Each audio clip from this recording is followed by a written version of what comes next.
नमस्कार, आप देख रहे हैं हिमाचल आज और मैं हूं कविता। पेश है इस समय के खास समाचार। पूरी जानकारी के लिए इस खास बुलेटिन के अंत तक बने रहिए। आज के इस विशेष बुलेटिन में हम चर्चा करेंगे हिमाचल की सत्ता के गलियारों में छिड़े उस घमासान की जिसने सरकार और ब्यूरोक्रेसी को आमने सामने ला खड़ा किया है। साथ ही आपको बताएंगे शिमला के पास बसने जा रहे एक नए शहर की पूरी रूपरेखा और क्यों ग्रामीण इस बड़े प्रोजेक्ट के विरोध में उतर आए हैं। और अंत में बात होगी प्रदेश के स्वास्थ्य क्षेत्र में होने वाले एक बड़े बदलाव की जो आने वाली पीढ़ी की सेहत और खान पान की सूरत बदल देगा। बुलेटिन की शुरुआत करते हैं इस समय की सबसे बड़ी और गरमाई हुई खबर के साथ। हिमाचल प्रदेश की राजनीति में इन दिनों सरकार और नौकरशाही के बीच ठन गई है और ये विवाद अब खुलकर सामने आने लगा है।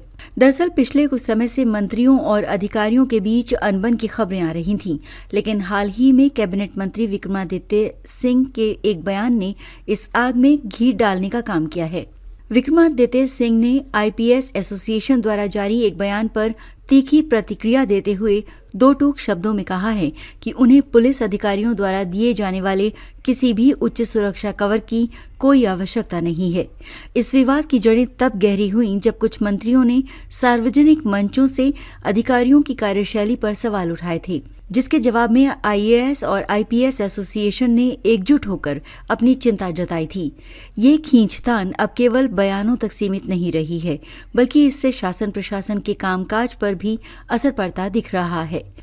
राजनीतिक गलियारों में चर्चा है कि यदि मंत्रियों और शीर्ष अधिकारियों के बीच का ये तालमेल जल्द ठीक नहीं हुआ तो इसका सीधा असर प्रदेश की विकास योजनाओं के क्रियान्वयन पर पड़ सकता है। फिलहाल जनता की नजरें इस बात पर टिकी हैं कि मुख्यमंत्री इस आंतरिक कलह को कैसे सुलझाते हैं। देखिए, मैं नहीं कह रहा हूँ, पहली बात तो देखिए मैं साफ करना चाहता हूँ कि मेरे लिए या हमारे लिए हिमाचल प्रदेश के हित, हिमाचल के 75 लाख लोगों के हित हमारे लिए सर्वप्रिय है, सर्वश्रेष्ठ है। उसमें कोई भी कॉम्प्रोमाइज़ किसी भी स्तर पे हम बर्दाश्त नहीं करेंगे, number 1। Number 2, I am an educated person.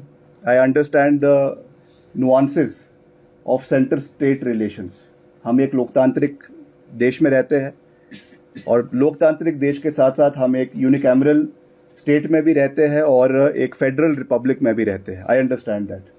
यहाँ पे केंद्र का अपना दायित्व है, प्रदेश का अपना दायित्व है और जो ऑल इंडिया सर्विसेज के अधिकारी हैं, चाहे वो आईएएस के हैं चाहे वो आईपीएस के हैं, वो किसी भी राज्य से किसी भी काडर में जा सकते हैं। That also I understand.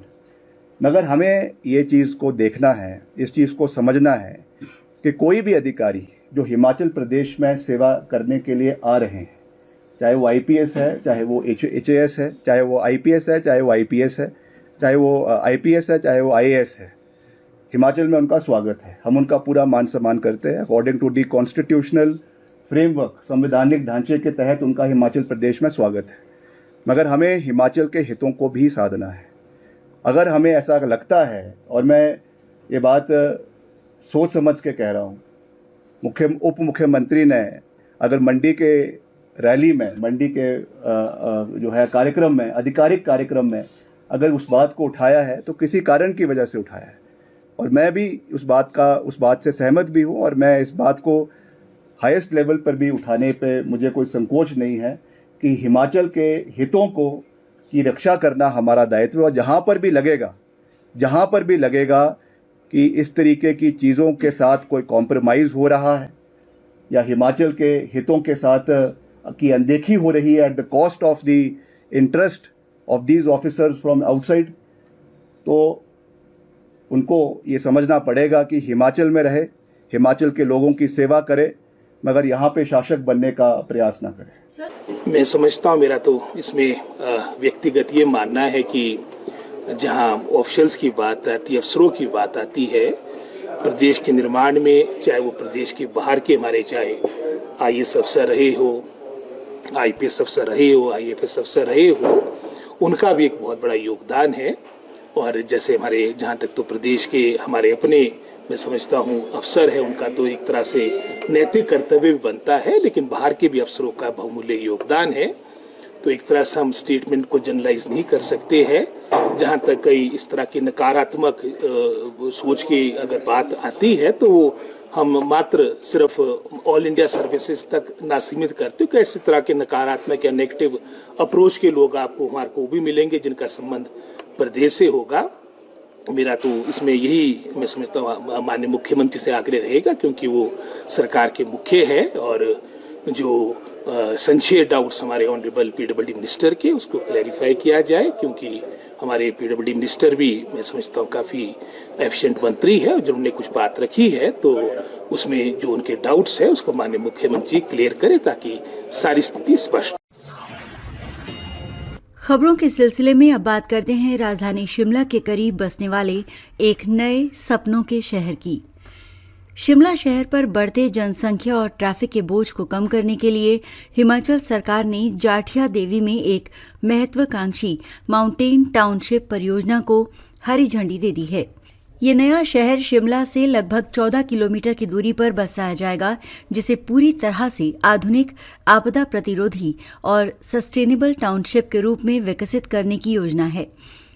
हालांकि कागजों पर जितनी शानदार ये योजना दिख रही है, धरातल पर उसे उतनी ही चुनौतियों का सामना करना पड़ रहा है।